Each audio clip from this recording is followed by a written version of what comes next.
Hi guys, welcome back to another tutorial video. So in the following video I will guide you to fix BitLife Life Simulator app not working on a device. Now if you want to fix the error of BitLife Simulator app not working on a device, then this is the video for you. So simply watch the video till the very end to know about it. Now if you are not being able to use the BitLife not working on a device, then you need to simply check if you are connected to Wi-Fi or not.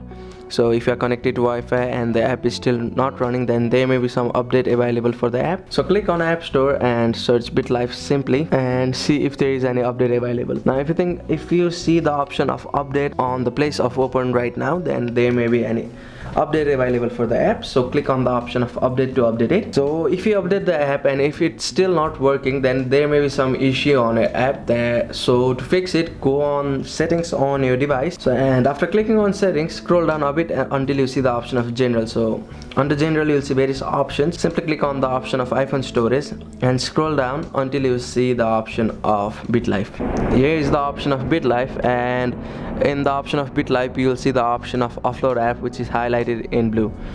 So click on the option of offload app to offload the app and fix the error which is happening right now. So click on the option of offload and click on the option of reinstall app to reinstall it again on the device.